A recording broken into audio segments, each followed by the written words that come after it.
yourself a question. Ask yourself a question. If you are by any chance feeling insecure in your relationship, do you feel sometimes scared of your partner, or you feel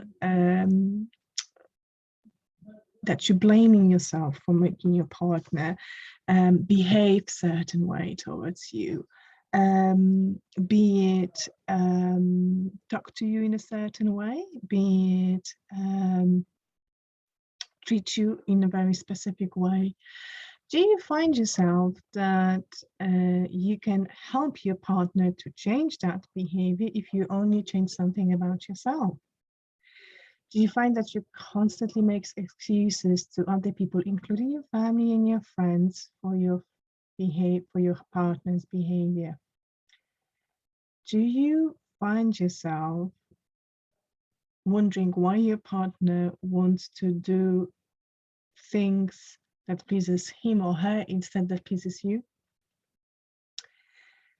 Are you at the stage when you are walking on a thin ice, and that walking on the thin ice is because you don't know what is it that you're going to do that's going to create a conflict in your relationship? And it doesn't have to be a romantic relationship. It could be also a relationship with your mother, with your father, with your siblings, even in your relationship with friends. Do you also think that you need to keep submitting to this dynamic because you're scared or afraid that what is it that your family or your community will say if you leave that relationship, if you will say no to those terms and conditions in a relationship? This is very serious questions that you might ask yourself, and you might be subjected to behavior which is called violence or domestic violence or even abuse. And what is violence? It is behavior involving physical force intended to hurt you, damage you, or even sometimes kill you or something or someone else. So from the mental health perspective, violence is not a simple term of psychotic illness, because the relationship between mental health and violence is very complex. But the first thing comes first is awareness. So you need to educate yourself about the definitions of what it is that violence constitute or abuse constitute. What are the ingredients of it? So there are different types. There's emotional abuse, there's psychological abuse, there's also financial abuse. And there are different variations of physical abuse as well as sexual abuse, and some even add to it stalking, right? So it's important that you understand that emotional abuse includes undermining your sense of worth through constant criticism. So you find yourself never pleasing that another person in relationship. You being belittled, your own abilities, your own sense of worth is being belittled. You even being named called by another person, and that is verbal abuse. It is very damaging to relationship, but also to your sense of worth, especially if you were subjected to it in your childhood, Now, psychological abuse is somehow similar to emotional abuse, but however, it involves causing fear by intimidation, threatening physical harm, and destructions of your property. It is also a mind game, intending to force you to isolate yourself from others and feel worse about yourself. So you see the difference there. Now, financial and an economic abuse, right, involves making or attempting to make you dependent, so the other person wants to assert complete control over your financial resources and withholds access to money even though those money are yours. So you might find yourself in a relationship where you're earning money and you sort of agreeing to send your whole income to a certain account, and you don't have access to this money. So it's that kind of situation. Physical abuse involves kicking, hitting, burning, grabbing, even denying medical care if that is indicated, biting, hair pulling, slapping, shoving, pinching. Even pinching is physical abuse, right? Forcing you to use alcohol or drugs, and you in using any type of not mentioned physical force. So you feel that you don't have any other choice. Sexual abuse is very close to physical abuse, and it involves forcing a partner to take part in a sexual act, or that you don't feel, that you as a partner don't feel comfortable with, you don't give consent to it. And that might be, that might include abusive or violent one-to-one sex, but also inviting other people into a bedroom, or not even the bedroom, right? Stalking involves any kind of behaviors that aims to harass you, annoy you, victimize you, even terrorize you, okay? So typical activities of stalking is repeated telephone calls, unwelcome gifts, or letters, emails, surveillance at work, and its nature normally escalates. So it gets from very low intensity to really intense experience, right?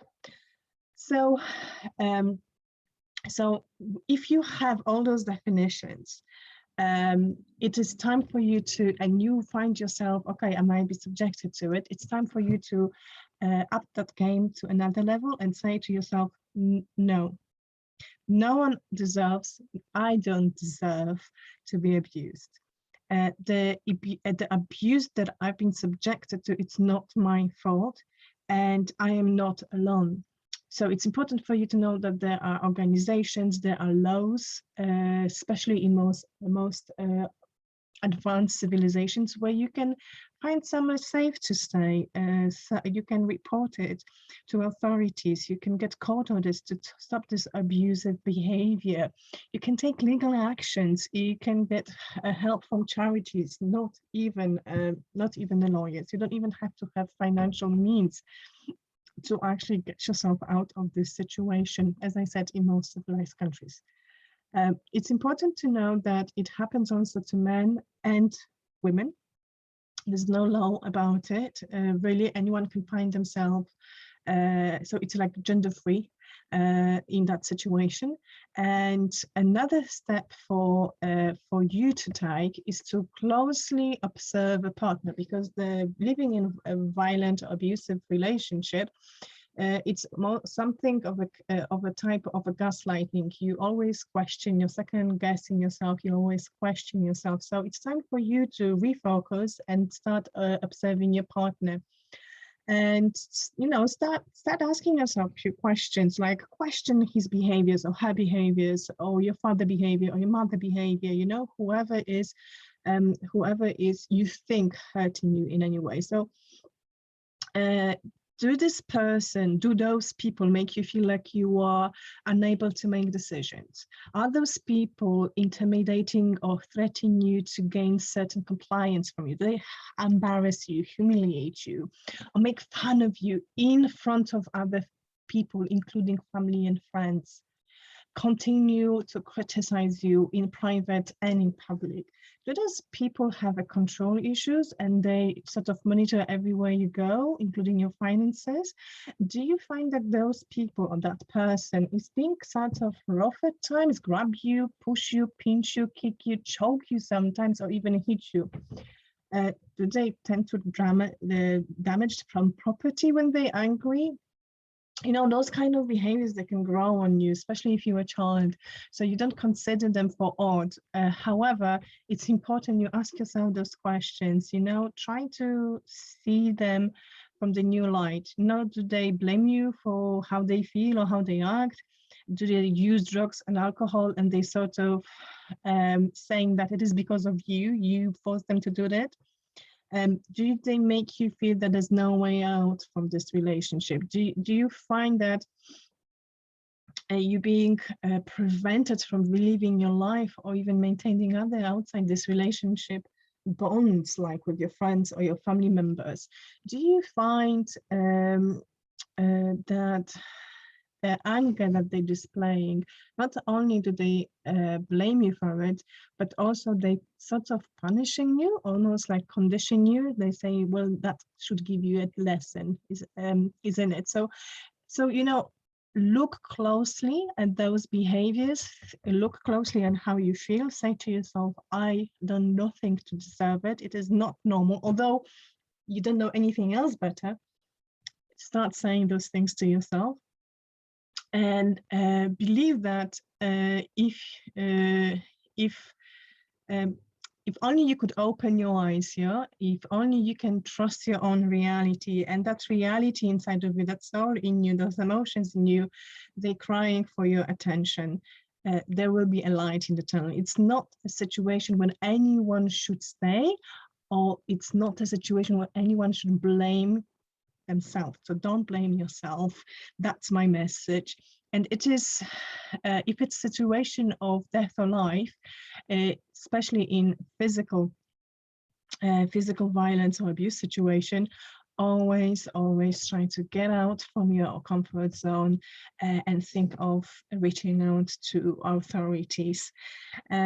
If you are supporting somebody who's going through these experiences, that's a tricky one, but listen to them and believe in every single thing that they're saying to you. It's important to validate their reality, encourage them to seek support, just like I've mentioned, and express your concerns about this, and maybe present to them situations of people or other relationships, being parent to child or partner to partner relationship, where there's no violence, so they can start thinking outside the box. Right?